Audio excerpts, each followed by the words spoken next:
Thank you, Danielle, and welcome everyone. And also, as the Executive Secretary of CABRI, I'd like to just welcome all the attendees to this webinar. As a former budget manager in the South African National Treasury, I was always aware that that we are frequently confronted with changing circumstances during any fiscal year, and these changes disrupts even our best prepared budgets. Some routine pressures that we face require no more than the regular adjustments that we make, and some of those adjustments are the 11th hour calls from the Minister of Finance or from the President requesting such adjustments to be made. But there are also others that become chronic and have a great impact on public finances. Then there are these extraordinary shocks. The Ebola crisis certainly provided such an extraordinary shock for the countries of Liberia, Sierra Leone, and Guinea-Conakry. The 2008-9 financial crisis was another such extraordinary shock. And these are sudden and they significantly threaten budget stability and service delivery. I mean, we're certainly seeing now that COVID-19 has and is causing an extraordinary budgetary shock. And if we look closer at how this shock is impacting on Africa, we see GDP losses between 173 billion to 236 billion for 2020 and 2021. And in a worst case scenario, those living in Africa who are going to be pushed into extreme poverty can climb to 463 million. And also very worrying is the 24 to 30 million jobs that will be lost as a result. And many have also said that some of these jobs are going to be lost in the sense that it's going to be difficult to bring those jobs back anytime soon. The fiscal crisis that we are looking at is that deficits are projected to double, debt levels are set to rise by an additional 10%, and the additional financing gap is estimated at $122 billion US, with a fall of revenue between 20 and 30%. So in Africa, whilst the infection rates for the majority of African countries have remained low and mortality rates across Africa have remained low, COVID-19 has certainly had a very significant impact on our economies and also translated into a fiscal crisis for the continent. We've seen some legislative changes within the PFM system in response to this crisis. So many countries have declared health emergencies or national disasters.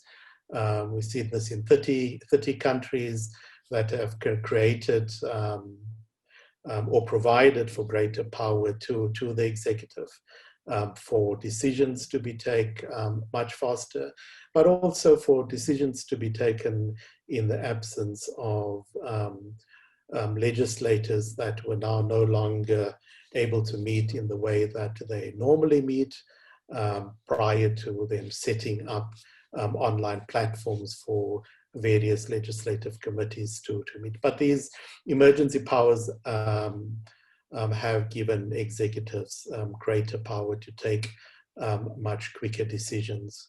We've seen some presidential decrees, and these are mainly in Francophone countries, establishing extra budgetary COVID funds and also streamlined procurement. We've seen some suspensions of fiscal rules in those countries that did have these fiscal rules in place. Some of them have been introduced as temporary measures. These are mainly in the WAMU group of countries, so the West Africa Economic Monetary Union, that require a convergence criteria surrounding the fiscal rules. Ghana, and you'll hear more from Alex later, who will elaborate, I'm sure, on this point, that suspended its rule limiting fiscal deficits to be no more than 5% of GDP.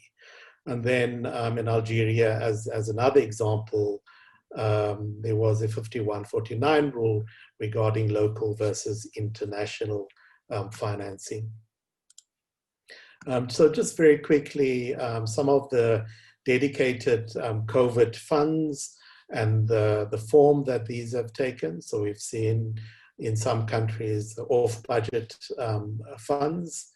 In many of these countries that have the off-budget funds, these took the form of type of solidarity funds that were set up, which was similar to the solidarity fund that Liberia set up during the Ebola crisis.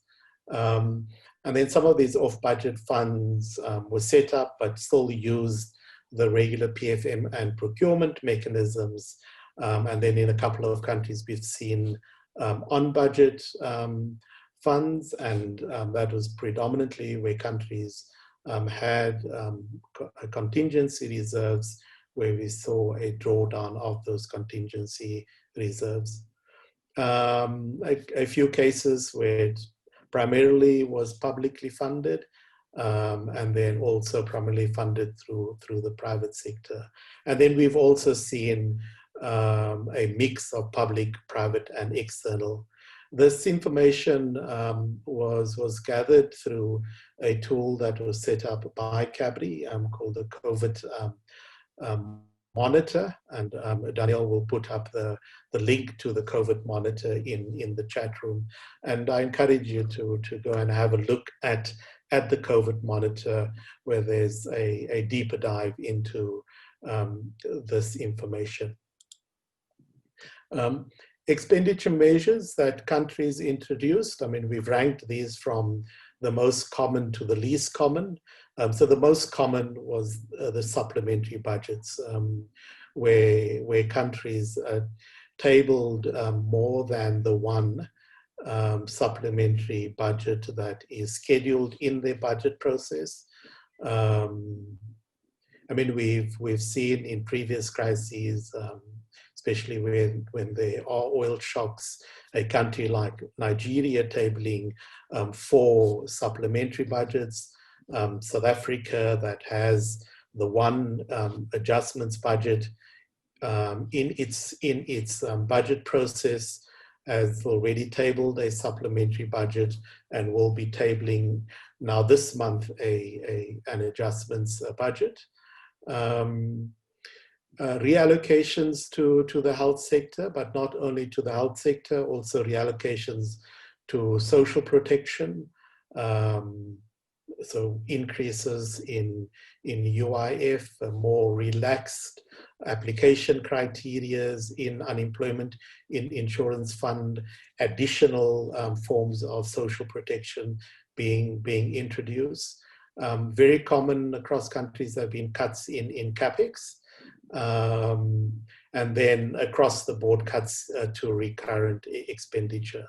The least common that we've seen has been environments between line ministries and approved budgets.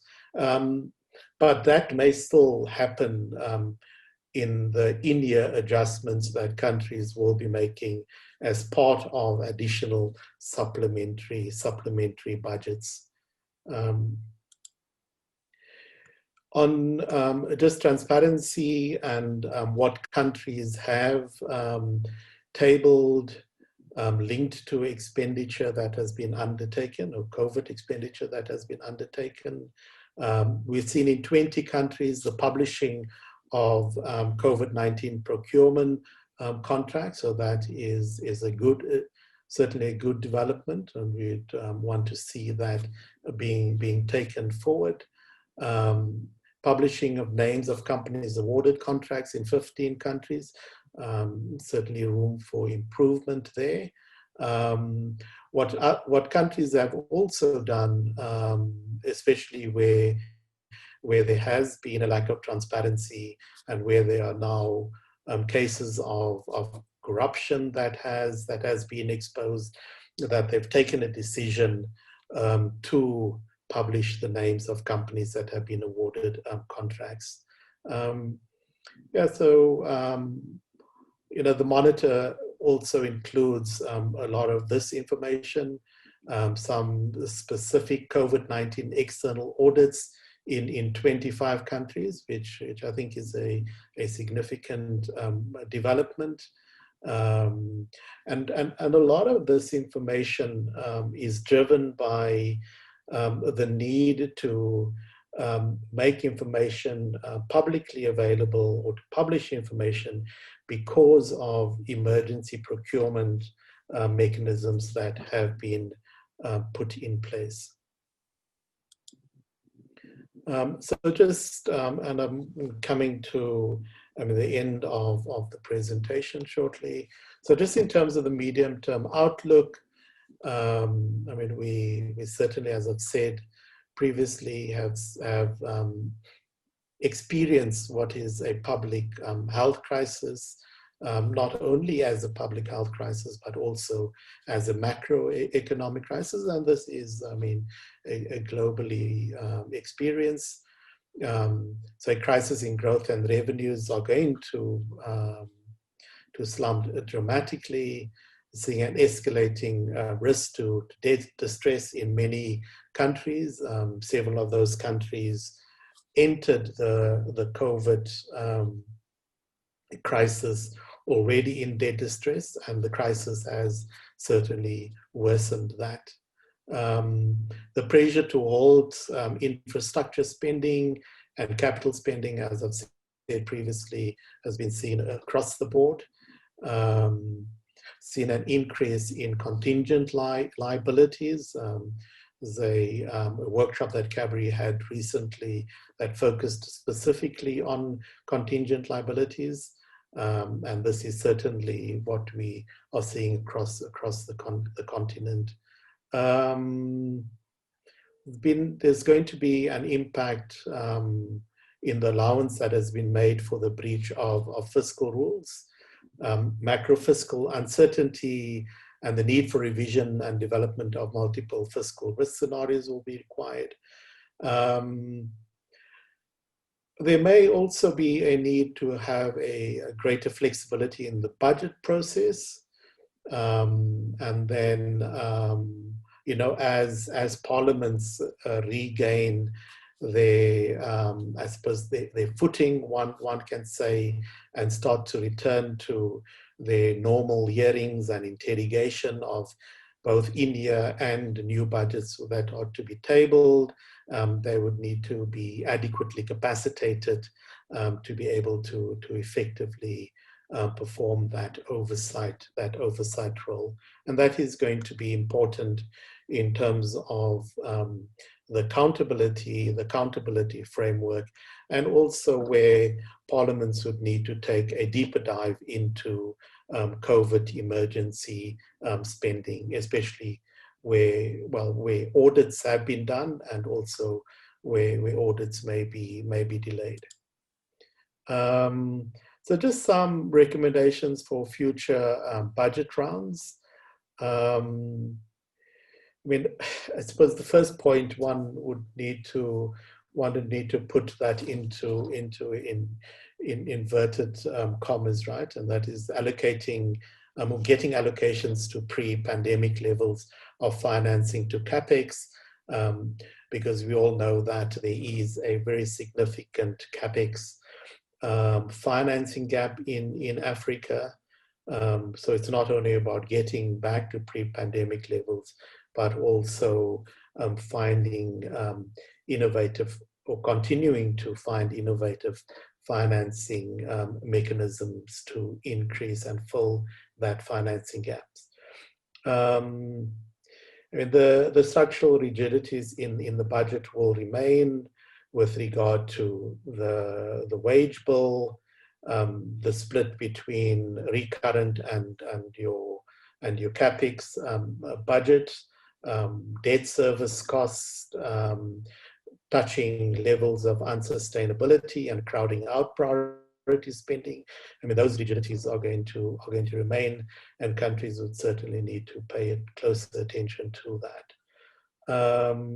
Continued social assistance and business support will be needed to accommodate, to be accommodated within what is going to be a shrinking envelope. There are some countries that introduced social support that was meant to be temporary, that looks as if it's going to take on a permanence. And then, I mean, just the top-down approach to budgeting is going to be, I suppose, more and more evident. But it's important that we also re-establish some very important principles of budgeting, where it is more inclusive and includes the inputs from MDAs. And while priorities related to short-term responses should be clearly identified and communicated, national development plans and objectives should continue to guide allocations. I suppose coming out of a health crisis, there is going to be an emphasis on increasing the investment in health, and many African countries would need to do that. But that has to be within the context of the transformational plans of governments, which is about investing in health, but also about increasing investment in education, infrastructure, in the WASH sector, etc. And then the maintenance of streamlined processes where efficiency gains can be made. I mean, it would need to be looked at a lot more carefully, and this is about the value for money point, about looking for efficiency, taking more economic decisions, ensuring that implementation is effective, and also adding the other two E's, and that is making allocations more equitable and ensuring that ethical practices are guaranteed. And then the final point that I want to make is just to ensure that there is greater prioritization on health and other social sectors that are provided for, that provide for value for money and impact, which is the earlier point that I have made. So thank you very much. Thank you, Danielle.